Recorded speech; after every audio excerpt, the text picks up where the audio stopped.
Now, the same thing he did the last time, where he was like, you shouldn't be eating this, you're fat. He did it again. And this time around, honestly, I was literally fed up. Yeah. Hello guys, and welcome again to my channel. So in today's video, you're up for another juicy story time. Now, from the last one, it was obvious that you guys enjoyed it, so I decided to do another one, like a part 2, but a different story entirely. So sit back, relax, grab your popcorn, grab your drinks, grab everything that you will need, because this story is going to be juicy and you don't want to miss out on it. Now, if you have not subscribed, please do, please do, so that I can get monetized. Okay, like, share, all that good stuff, make my video go viral. Okay, please do all of that, and then let's get right into the gist. Okay, so disclaimer, before people that will say, this girl is always in one relationship to the other, no, I am not. I'm just sharing my experiences with you guys. I don't have to, but I just want to, because I believe it's fun, and then I believe that someone can learn a thing or two from this. This story is about, it's not even a relationship of mine. This is like actually a friend of mine that I was trying to build a relationship with, but apparently like you know this thing where people say you can't see red flags, you would see the red flags. Okay, so I think flashback to 2015. Yeah, when I was doing my internship. I was doing my internship then at INEC headquarters in Abuja, here in Nigeria. So there's this guy that I met. There was a course staff then that he was a friend to, so he was always in the office. That's in INEC, yeah. And then I think he was a friend to a course staff, and that the person that he was a friend to was married then, but I don't know, he said he wasn't married actually then. So yeah, I remember one day running into him when I went to the course staff's office to do one of my internship tasks. So when I went there, I ran into him. His name is Michael. Now I'm calling his name because I'm sure a lot of people might not remember all of this. Yeah. So I met this guy, and then he was like, hey, what are you doing here? I'm like, oh, I'm an intern. And he's like, oh, okay, I like you, I think we can hang out one of these days and all of that. Yeah. I'm like, okay, fine. Now remind you, then I was, say, 18-19 years old. I was around 18-19 years old. Yeah. So I met up with this guy. Then he was messaging me then on WhatsApp. He will message me, hi, how you doing now? Whenever he's in the office, that's at INEC, maybe he comes to see his friend. His friend is Casey. He'll be like, Chata, are you on set, or are you around? I'll be like, yeah. And he'll be like, okay, I want to see you. Okay. I'm like, okay, fine, that's fine. Sometimes I'll go to his office. Sometimes he will even come to my office. And then my boss, I was working directly under, I think he noticed that the guy was sort of into me, but my boss was like, oh, just be careful, and all of that. Okay, now, so one major thing that I noticed with this guy is that any conversation we're having, yeah, he would always remind me how, because then he asked me how old were you? I said 18, 19, can't remember, around 18, 19. And then he was like, I'm 31. Yeah. So I'm like, oh, okay, cool. This is actually huge. But then I remembered back then when my mom used to tell me, oh, she and my dad had like 11-year like gap between them, you get.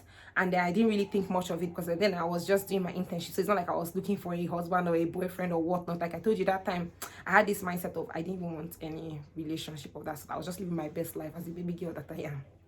Okay. So he was 31 years old then. So I remember anytime I was having a conversation with him, there's this thing he always say, like if we're hanging out or we're talking about anything, he would just be like, I can't even remember when last I did that thing. Okay, maybe when I'm talking about my internship now, maybe my internship task and all that, he'll be like, it was like almost 11 years ago when I did that. And I'm like, okay, so how is that my problem? Is it me that sent you to be old? Like, sort of, that was the thought going through my head though. But yeah, he was always making those kind of statements. Or he would say, do you think I'm your mate? I'm older than you, blah, blah, blah. You know, those kind of shitty statements, But honestly, to be honest, then I was still a kid and I didn't think much of it, But I noticed the signs, yeah. But I didn't think much of it. So like I said, whenever we go out, the guy he's super authoritative. Like, I don't know whether because I told him about the age discrepancy. So he would always be like, sit down here, go here, do this, like trying to boss me around. Like I noticed that vibe, but to be honest, like I said, I always thought about it from time to time, but I never really dwelt on it, like, and all that. So like I said, we go out, he'll be like, sit down here, do this, do that, do this, and all of that. So we're like that, we're just friends and all that. So when I finished my internship, I went back to school. I was still in Enugu then. Yeah. So when I went back to school, he hit me up then, because he asked me then, where do you school? I said I schooled at Enugu. Yeah. Actually, before then, we were still talking and stuff now. Like, so he would just be like, how are you doing? How's school? How's this? Blah blah blah blah blah blah. So he said he's coming to Enugu. Right then, he remembered, oh okay, I'm coming to Enugu, can I get to see you? I'm like, okay, that's fine, I can take a bank exit. Bank exit is something we call, because I was in a private school, so you take like an exit for a day, then you go, but you come back for that same day. So like, it's an exit for the day, but you come back that same day. So I took a bank exit, I left school, I met up with him. Yeah, we're talking. I think I met up with him at a friend's place. Yeah, so we're talking and stuff. Yeah, I still noticed that vibe in him, but honest, like I said, I didn't dwell on it, because it wasn't my problem, to be honest. Like, it's not like I care, it's not like I wanted to have anything to do with this guy and all of that shit. I'm like, oh, he's just my friend, let me just keep him there. So we're talking, and then I was like, I'm hungry. And the first thing he answered me was, why should you even be eating? Like, are you not doing something about your weight? I'm like, I'm sorry, what? So when he said that, I'm like, what do you mean by that? Like, I don't get it. He's not like, can someone mess around with you? And I'm like, see, bro, don't be messing around with me like that. Like, that's just so intense. You can't be doing that shit. Like, you can't be doing that. Basically, you can't be doing that. So when he said that, I just kept quiet and all of that. So eventually he was like, that same day, he was like, let's go and eat. Let's go to eat. So we went to a restaurant. I was like, okay, what do I buy? He was like, you know, when someone is like, how much is that thing? If that thing is too expensive, don't pick it. And I'm like, why the heck is this guy like that? Like I said, I didn't want to think much of it, but to be honest, at this point, my attention had started drawing towards this guy's attitude towards me, and it was becoming a problem, because I was beginning to see it as a problem. I won't even lie. So at the point I went back to school, I talked to my friends about it. They were like, this one seems like he's going to have problems. Just be careful, Sha. Be careful. So I'm like, okay, fine, be careful. Yeah, sure, I'll be careful. So we continued talking over the phone, and like I said, he was still displaying all these little bits of abuse, or talking to me in a certain way and all of that. So I remembered the day I graduated from school. I called him, that's my final year. I called him, I'm like, hey, guess what? I'm not a graduate and stuff. And instead of him to be like, oh, congratulations, you're doing good and stuff, what he said is, I graduated since 11 years ago. I'm like, really? Like, how is that my problem? Like, you graduated 11 years ago, so how is that my cup of tea? You get? That was what I said in my mind, but honestly, I didn't say anything. I'm like, okay, so is that you're supposed to be your congratulatory message? Because I made it clear to him that it wasn't even funny. That was supposed to be a joke and stuff. You get? So he was like, okay, congratulations and stuff and all of that. Then he said, okay, the same thing. Oh, I'm coming back to Enugu again. And this, mind you, this guy, whenever he's not in Enugu, he's this type of people that are out of sight is out of mind. Whenever he's not in Enugu, he doesn't really remember me as much. Maybe from time to time he will buzz me and all of that, but he wasn't remembering me as much. And to be honest, like I said, I didn't really care, because I didn't really want anything serious out of it. So I didn't really put my mind and care and or whatnot. Yeah. So then again, he buzzed me, he's back to Enugu, I should come around and see him. In fact, let's go celebrate my graduation. So I'm like, cool, let's go, let's do this. So we now went to an eatery again. Now the same thing he did the last time, where he was like, you shouldn't be eating this, you're fat. He did it again. And this time around, honestly, I was literally fed up. Yeah. But I didn't say anything, I didn't talk so much and all of that. So after eating, I was like, man, I'm thirsty, not man, I'm hungry. After eating, I was like, man, I'm thirsty, because you bought me food, you didn't buy me drink. So he was like, okay, what do you want to drink? I'm like, okay, I want juice. And then this big juice, so that I can maybe take the leftover back to school. So when I said I want that juice, he was like, that juice is too big, oh, plus you shouldn't be drinking things like that. I'm like, please, what's with you and this thing? Don't I, at this stage and age, don't I know what I'm supposed to be drinking and what I'm not supposed to be drinking? Like, you shouldn't even be so disrespectful about whatever it is you're trying to, the message you're trying to pass across. So when I said that, he apologized actually and said, I was just playing. I'm like, those jokes are not even funny, you get? They are not funny, so please tone them down. You get? Like, tone them down, because I'm not finding it funny. Anyways, so that same day now, after I took the juice, I left him.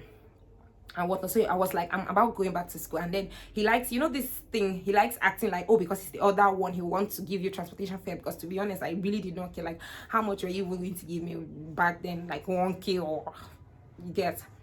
So he was like, okay, I should escort him to the ATM in ShopRite, because there was a ShopRite then in Enugu where we went to a restaurant and that was where we had our lunch. Then when we came out, he was like, okay, escort me to the ATM, let me withdraw, then I'll give you some transport fare to go to school, go back to school.